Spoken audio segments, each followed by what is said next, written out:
नमस्कार। मैं हूं डॉक्टर रश्मि अग्रवाल।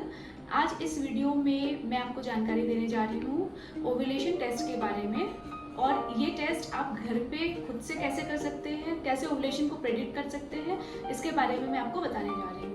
तो चलिए सबसे पहले ये जानते हैं कि आप अपनी नॉर्मल मेंस्ट्रुअल साइकिल की लेंथ कैसे कैलकुलेट कर सकते हैं। नॉर्मल मेंस्ट्रुअल साइकिल मतलब आपकी जो माहवारी है उसकी लेंथ आप कैसे कैलकुलेट कर सकते हैं। एक एग्जाम्पल के तौर पे मैं बताना चाहूँगी, जैसे सपोज आपका मेंसेस 9 मई को आया है और नेक्स्ट मंथ जून में आपके मेंसेस 6 जून को आए हैं, तो ये जो आपकी साइकिल लेंथ है ये आपकी यहाँ से आप अगर कैलकुलेट करेंगे तो इस पीरियड के फर्स्ट डे से इस पीरियड के फर्स्ट डे तक 28 डेज होते हैं, तो आपकी साइकिल 28 डेज की हो जाएगी। जिनकी साइकिल्स रेगुलर हैं उनकी साइकिल्स में तो कोई कैलकुलेशन में कोई प्रॉब्लम नहीं होगी, बट जिनकी साइकिल्स इरेगुलर है और कभी 28 डेज पे आ रही है या कभी 32 डेज पे आ रही है, तो आपको अपने लास्ट थ्री साइकिल्स का एवरेज लेंथ निकालना होगा।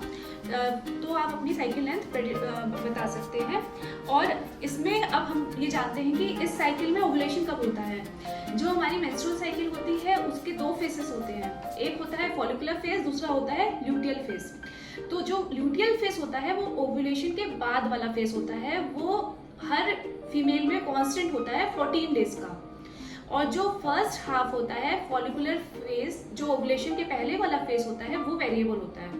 तो अगर किसी फीमेल की साइकिल लेंथ 30 डेज की है तो उसका ल्यूटियल फेज 14 डेज का है और फॉलिकुलर फेज 16 डेज का है। मतलब उसका ओव्यूलेशन कौन सी डे पे हुआ है, उसका ओव्यूलेशन हुआ है 16th डे पे। इसलिए हमको ये मालूम होना बहुत ज़रूरी है कि आपकी साइकिल लेंथ कितनी बड़ी है, ताकि आप अपना जो ओव्यूलेशन टेस्ट का प्रक्रिया है वो आप सही समय पे कर पाएँ। तो अगर सपोज किसी की साइकिल लेंथ 28 डेज की है तो उसका ओव्यूलेशन कौन से डे पे हुआ है, 14th डे पे। सब्सट्रैक्टिंग 14 फ्रॉम 28 वी गेट 14, तो 14th डे पे उनका ओव्यूलेशन हुआ होगा। तो इस लेडी को अपनी ओव्यूलेशन टेस्ट की प्रक्रिया कब शुरू करनी है, 14th डे के 2 या 3 दिन पहले से, ठीक है। तो सपोज उसका 14th डे पे ओव्यूलेशन होने वाला है तो हमको 11th डे से जो टेस्टिंग है वो चालू करनी है। तो घर पे आप अपनी ओव्यूलेशन टेस्टिंग कैसे कर सकते हैं, इसलिए हमारे बाजार में मार्केट में एक किट आता है जिसको हम लोग बोलते हैं LH किट। तो आप ये जानना चाहेंगे कि LH क्या होता है। LH का होता है फुल फॉर्म ल्यूटिनाइजिंग हार्मोन। ये हार्मोन हर फीमेल की बॉडी में पिट्यूटरी ग्लैंड जो कि ब्रेन में होता है वहाँ से सिक्रीट होता है। और इस हार्मोन का पीक यानी इस हार्मोन की सबसे अधिकतम मात्रा कब होती है, जब आपका ओव्यूलेशन होने वाला है उसके 1 या 2 दिन पहले होती है। तो ये जब हार्मोन आपकी बॉडी में सिक्रीट होता है तो ये हार्मोन यूरिन में भी अपीयर होता है। और इस किट को यूज़ हम करते हैं यूरिन टेस्टिंग के द्वारा। मतलब इस किट में हम लोग क्या यूज़ करते हैं, यूरिन, जो कि आप घर पे खुद से भी कर सकते हैं। ये किट मार्केट में हर जगह अवेलेबल है, आप ऑनलाइन भी मंगवा सकते हैं, ये बहुत सारी ब्रांड्स में आते हैं।